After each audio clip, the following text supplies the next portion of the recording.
Hello. तर मी जिथे राहते तिथून जवळच आणि वाघोलीपासून थोडंसं अलीकडच्या बाजूला विमाननगरला जातो त्या बाजूला एक नवीन शॉप चालू झालेलं आहे खाण्यासाठी.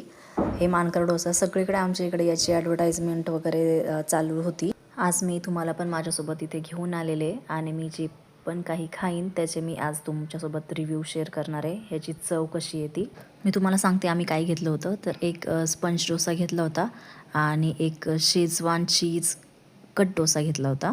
पहिला घास खाल्ला तर एकदम टेस्टी वाटलं आणि जसं जसं हळूहळू खायला लागलो तसं कळालं की जो लोणी स्पंज डोसा होता त्याच्याबरोबर जो बटाटा दिला होता तो गोड होता, त्याच्यासोबतची जी चटणी होती ती पण गोड होती आणि इवन जे सांबार दिलं होतं ते पण गोडच होतं. मी कमी तिखट खाणाऱ्या लोकांच्यात मोडते आणि अजिंक्य तिखट खातो. मी कमी तिखट खाते तरी पण हा डोसा काय मी शेवटपर्यंत खाऊ शकले नाही. शेवटी खूप गोडच लागत होता.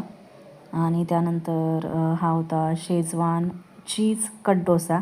यामध्ये एकदम थोडंसं चीज टाकलेलं होतं, म्हणजे नावासाठी म्हटलं तरी पण चालेल, पण टेस्टला खूप चांगला होता कारण हा डोसा थोडासा तिखट होता आणि त्याच्यासोबत जी चटणी होती आणि सांबार होतं ते सेमच होतं डोस्याचं, गोडच होतं दोन्हीसुद्धा. आणि यावेळी अजिंक्य आणि मी आमचं दोघांचं पण एकमत झालं यावरती. आम्हाला दोघांना पण शेजवान चीज कट डोसा आवडला.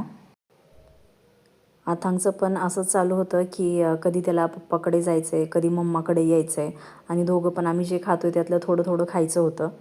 चला, अथांग परत एकदा त्याच्या पप्पांच्याकडे गेलेला आहे आणि आता उरलेला डोसा आपण मस्तपैकी एन्जॉय करू. खरं सांगते, मी तुम्हाला ज्या पद्धतीने इथे खाताना दिसते त्याच पद्धतीने मला तो डोसा एवढा आवडला होता की मी एक अजून ऑर्डर करू काय असं वाटत होतं, पण अजिंक्यला वाटत होती की नाही, आपण हे आता ट्राय केलं आहे तर दुसरं काहीतरी ट्राय करूया. मग ऑप्शनमध्ये आम्हाला पावभाजी ऑर्डर करावीशी वाटली म्हणून मग आम्ही पावभाजी ऑर्डर केली. पण पावभाजीची जी भाजी होती ती पण एवढी काही टेस्टी नव्हती, सोच होती. मी तुम्हाला इथे माझा ऑनेस्ट रिव्ह्यू शेअर केलेला आहे.